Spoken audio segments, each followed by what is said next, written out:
Hello hello. आ गए। कैसे हैं आप सभी लोग। ये हमारा 29th वीडियो है हमारी एसएससी एमटीएस पीवाईक्यू सीरीज़ का। अगर आपने बाकी वीडियो नहीं देखे हैं तो जाकर देख लीजिए और वीडियो को लाइक कर दीजिए, शेयर कर दीजिए, टेलीग्राम ज्वाइन कर लीजिए। ओके, चलिए बढ़ते हैं अपने पहले क्वेश्चन की तरफ। निम्नलिखित में से कौन सा महासागर भूमध्य सागर तक फैला हुआ है, बताइए। तो इनमें से कौन सा सागर है? अटलांटिक महासागर है। कौन सा है? अटलांटिक महासागर जो है ये भूमध्य सागर तक फैला हुआ है। ओके, 5 ओशियन हैं, 5 महासागर हैं। कौन कौन से? पैसिफिक ओशियन है, अटलांटिक ओशियन है, इंडियन ओशियन है, अंटार्कटिक ओशियन है और आर्कटिक ओशियन है। ठीक है, अगर बात करें पैसिफिक ओशियन की तो ये सबसे बड़ा ओशियन है।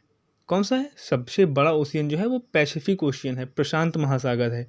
ओके, इसका एरिया कितना है? लगभग 63.8 मिलियन स्क्वायर मील, यानी 165.25 मिलियन स्क्वायर किलोमीटर जो है इसका एरिया है, जो टोटल अर्थ के एरिया का लगभग 1/3 है। ओके, अगर बात करें अटलांटिक ओशियन की तो ये हमारे 5 महासागर हैं, उनमें से ये सेकंड सबसे लार्जेस्ट है, जिसका एरिया लगभग कितना है? 106, अप्रॉक्सीमेटली 106 स्क्वायर किलोमीटर है। ओके, और ये अर्थ के टोटल एरिया का लगभग 20% है। ओके, हिंद महासागर की बात करें तो ये थर्ड लार्जेस्ट है। और जावागत हिंद महासागर की सबसे गहरी खाई है। ओके, प्रशांत महासागर जो है वो सबसे बड़ा भी है और सबसे गहरा भी है। Okay, Antarctic ocean, Arctic ocean जो है ये सबसे छोटा है। कौन सा सबसे छोटा है? आर्कटिक ओशियन जो है ये सबसे छोटा ओशियन है। ओके, आगे बढ़ते हैं। भारत का कौन सा राज्य प्रसिद्ध तूफान काल बैसाखी से संबंधित है, बताइए। तो कौन सा है? पश्चिम बंगाल है। कौन सा है? पश्चिम बंगाल जो है ये काल बैसाखी से संबंधित है। और ये हवाएं कब से कब तक चलती हैं? मार्च अप्रैल के महीने में चलती हैं, गर्मी के मौसम में चलती हैं ये हवाएं। ठीक है, आगे बढ़ते हैं। निम्नलिखित में से कौन सी आत्मकथा भारत के पूर्व राष्ट्रपति डॉक्टर एपीजे अब्दुल कलाम द्वारा लिखी गई थी, बताइए। One life is not enough किसकी है ये? ये है नटवर सिंह की। किसकी है? नटवर सिंह की है। वेटिंग फॉर अ वीज़ा ये किसकी है? ये है भीमराव अंबेडकर की। ठीक है, और विंग्स ऑफ फायर ये है डॉक्टर एपीजे अब्दुल कलाम की। ठीक है, कौन सी है? Wings of fire. इसके साथ साथ याद रखिए इग्नाइटेड माइंड्स, मेरे सपनों का भारत, टर्निंग पॉइंट्स। ठीक है, ये 3-4 मेन हैं। ओके, इनके साथ साथ और भी हैं ऐसे तो देखें तो scientist to president, learning how to fly, inspiring thoughts, failure is a teacher. ठीक है, ये सारी जो हैं ये डॉक्टर एपीजे अब्दुल कलाम की बुक्स हैं। ओके, आगे बढ़ते हैं। अजमेर शरीफ निम्नलिखित में से किस सूफी संत की दरगाह है, बताइए। तो किसकी है? ख्वाजा मोइनुद्दीन चिश्ती की है। किसकी है? ख्वाजा मोइनुद्दीन चिश्ती की है।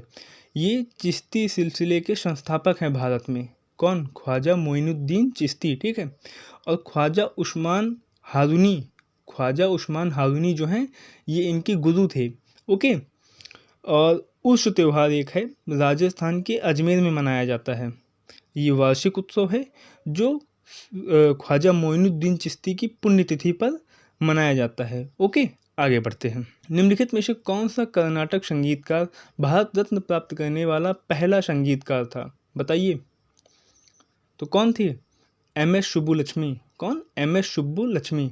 1998 में इनको भारत रत्न मिला था। ओके, पद्म भूषण और रेमन मैग्सेसे पुरस्कार पाने वाली भी ये पहली संगीतकार थी।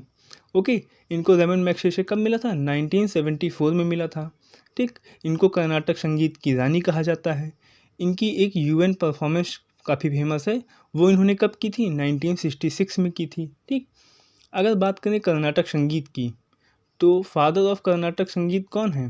पुरंदर दास। कौन? पुरंदर दास है। ठीक है, कर्नाटक संगीत की त्रिमूर्ति महिला कौन है? सुब्बुलक्ष्मी, डी.के. पट्टमल, एम.एल. वसंत कुमारी। ठीक, त्रिमूर्ति पुरुष कौन है? त्यागराज, मुथुस्वामी, श्यामा शास्त्री। ओके, आगे बढ़ते हैं। मन्ना डे भारत की एक मशहूर शख्सियत थे, वे किस क्षेत्र से संबंधित थे, बताइए। किससे थे? संगीत से। किससे? म्यूजिक से रिलेटेड थे मन्ना डे। ओके, आगे बढ़ते हैं। चापचरकुट राज्य का एक त्योहार है जो झूम खेती के सबसे कठिन कार्य जंगल साफ करने के बाद मार्च महीने में मनाया जाता है। बताइए कहाँ का है? मिजोरम का है। कहाँ का है? मिजोरम का है। ठीक है। अगर आपको फेस्टिवल के बारे में जानना है या सारे फेस्टिवल पढ़ने हैं जो अब तक एसएससी ने पूछे हैं, तो एक मेरी फेस्टिवल वाली सीरीज़ है, 3 वीडियो हैं, 10-10 मिनट के हैं लगभग, और आधे घंटे में आपके सारे फेस्टिवल क्लियर हो जाएंगे जो अब तक एसएससी ने पूछे हैं। ओके, आगे बढ़ते हैं। आर्म्स एक्ट और वर्नाकुलर प्रेस एक्ट किस वर्ष पारित किए गए थे? बताइए। ये किए गए थे कब? 1878 में। कब? 1878 में। उस समय लिटन था। कौन था? लिटन था।